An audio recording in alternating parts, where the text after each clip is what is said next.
Assalamualaikum warahmatullahi wabarakatuh. Alhamdulillahirabbil alamin. Wassalatu wassalamu ala asyrofil mursalin wa ala alihi washabihi ajmain.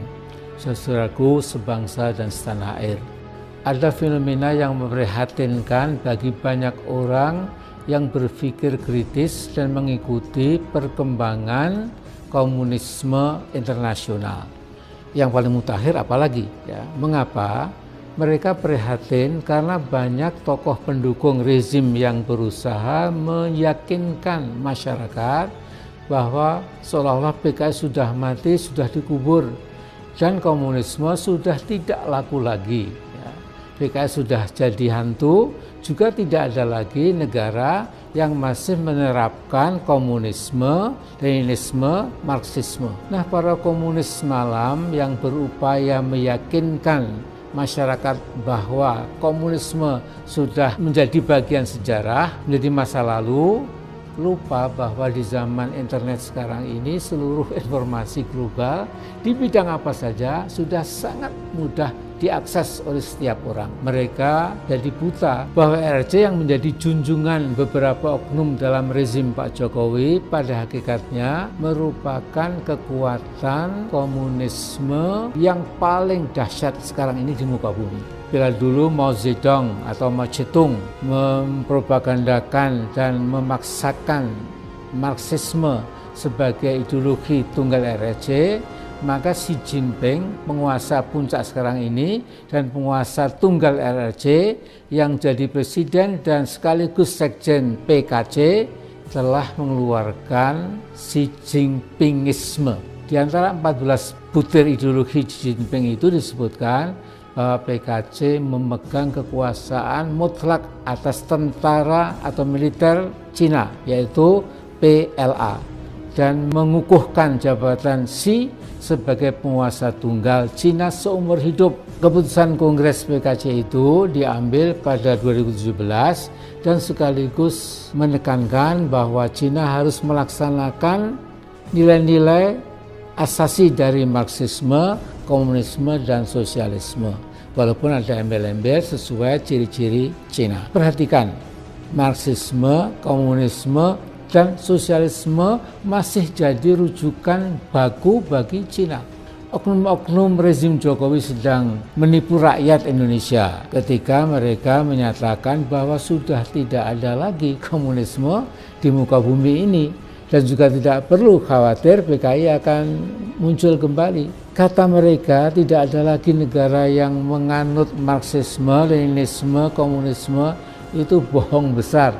Saudaraku, kita bersyukur bahwa umat Islam tidak buta sejarah, tidak mungkin dapat dibohongi oleh omongan oknum-oknum rezim Jokowi yang sungguh tidak bertanggung jawab itu. Kita diingatkan oleh David Setter, seorang wartawan intelektual dan yang mendalami masalah-masalah komunisme.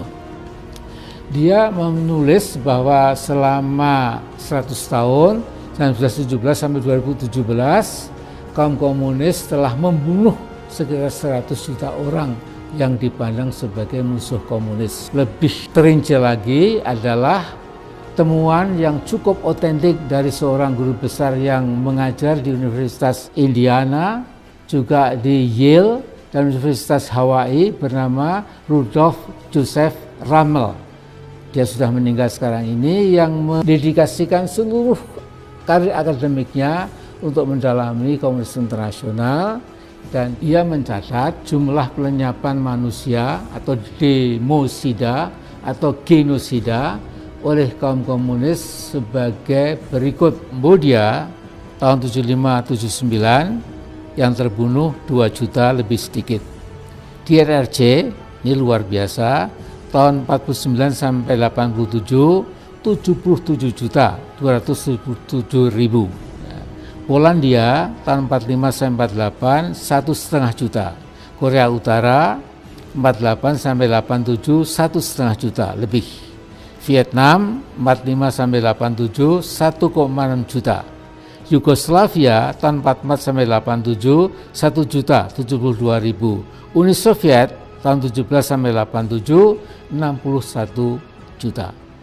Nah, ketika Pol Pot, tokoh komunis bengis menguasai Kambodia selama 75-79, ada sekitar 2 juta rakyat Kambodia yang dibunuh secara sadis. Bahkan untuk menghemat peluru, musuh-musuh komunis itu dipenggal kepalanya pakai kapak. Jumlah yang dibunuh itu berkisar 25% lebih dari seluruh jumlah penduduk yang mencapai 7,8 juta. Masya Allah. Ya. Akankah kita biarkan Neo-PKI bangkit dan kemudian mempraktekkan keberingasan dan kebiadaban yang khas komunis yang akan menyasar seluruh orang yang dianggap anti komunis? Apakah demikian loyonya bangsa Indonesia, termasuk mungkin sebagian umat Islam, sehingga tidak mampu mengantisipasi kemungkinan kebangkitan Neo-PKI yang sangat berbahaya itu? Saudaraku, sesungguhnya kita beruntung memiliki pakar ahli PKI atau komunisme, yaitu saudara kita Ustadz Alfian Tanjung. Namun pakar yang rajin mengingatkan bahwa PKI komunisme di Indonesia merupakan bahaya, justru harus keluar masuk penjara. Padahal sudah semestinya kita berterima kasih pada sang ustadz yang tidak pernah lelah mengingatkan bangsa Indonesia agar tidak terperosok ke lubang musibah besar yang sama untuk ketiga kalinya. Yang pertama, peristiwa Madiun tahun 48, yang kedua Gestapo PKI tahun 65. Cara kaum komunis dalam merebut kekuasaan biasanya lewat kudeta cepat. Di Rusia, kaum komunis pimpinan Lenin pada 17 Oktober tahun 17 malam hari menangkap seluruh menteri Tsar Nicholas II, menangkap dan membunuh ribuan orang yang tidak setuju dengan komunisme, kemudian Leninisme juga tentu, dan segera menguasai seluruh stasiun kereta api, menguasai seluruh markas kepolisian, dan menghabisi seluruh kekuatan militer pendukung Tsar dan sekaligus mengganti dengan tokoh-tokoh tentara merah. Pada 18 Oktober 17, ketika bangun pagi seluruh rakyat Rusia, terutama di Moskow, terperanjat merasa seolah hidup di planet lain. Rezim Tsarisme telah berubah sepenuhnya menjadi rezim komunisme. Saudaraku, Kolonel Untung dulu dan para kameratnya mungkin membayangkan bahwa setelah berhasil membunuh 7 pahlawan revolusi dan dari Angkatan Darat pada 30 September tahun 65, kemudian menguasai stasiun pusat RRI dan kantor telegraf, dia bisa berhasil seperti Lenin lewat Dewan Revolusi abal-abal yang dibentuknya Indonesia kemudian dijadikan negara komunisme. Alhamdulillah yang Maha Kuasa dan yang Maha Esa masih berkenan melindungi bangsa Indonesia. Alhamdulillah. Saudaraku, omongan beberapa oknum pendukung rezim Jokowi yang menyatakan tidak ada lagi negara yang berhaluan komunisme adalah puncak kebohongan politik. Paling tidak sekarang ini ada 6 negara komunisme sejati yang masih berjuang teguh dengan komunisme, Marxisme, dan Leninisme dengan nuansa perbedaan di sana sini, yaitu misalnya Cina, Vietnam, Korea Utara, Laos, dan Kuba. 2 diantaranya telah jadi kekuatan nuklir, yaitu Cina dan Korea Utara. Dan jangan lupa, Cina makin lama makin jadi kiblat ideologi politik dan ekonomi buat rezim Pak Jokowi.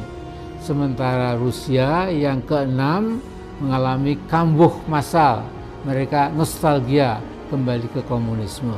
Saudaraku, kekuatan-kekuatan komunisme malam di Indonesia dengan difasilitasi oleh sebuah partai besar di DPR, dan berkoordinasi dengan rezim Pak Jokowi, membuat rancangan undang-undang haluan ideologi Pancasila HIP yang seperti kita ketahui telah memantik reaksi luar biasa luasnya dari kalangan umat Islam.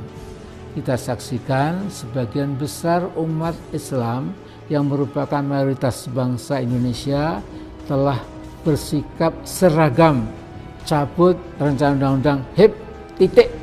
Umat Islam dengan pengetahuannya, firasatnya, dan pengalamannya berkesimpulan bahwa di balik rencana undang-undang HIP itu adalah strategi comeback-nya PKI dengan dukungan utama dari Partai Komunis Cina. Saudaraku, bukan saja para kader partai besar yang berkuasa di masa ini di negara kita telah sering melakukan saling kunjung dengan PKC di markas besar mereka di Beijing, tetapi juga sebagian ulama vokal yang populer di medsos juga sudah berkunjung ke markas PKC di Beijing difasilitasi oleh rezim Pak Jokowi. Sepulang dari Beijing, beberapa ulama ini ditanya oleh temannya, Bung, antum mengapa tetap pergi RRC padahal Habib Rizik Syihab kan sudah melarang Anda semua? Jawaban mereka, memang, tetapi hikmah perjalanan ke Cina dan berkunjung ke markas besar PKC sungguh sangat besar. Itu kata mereka.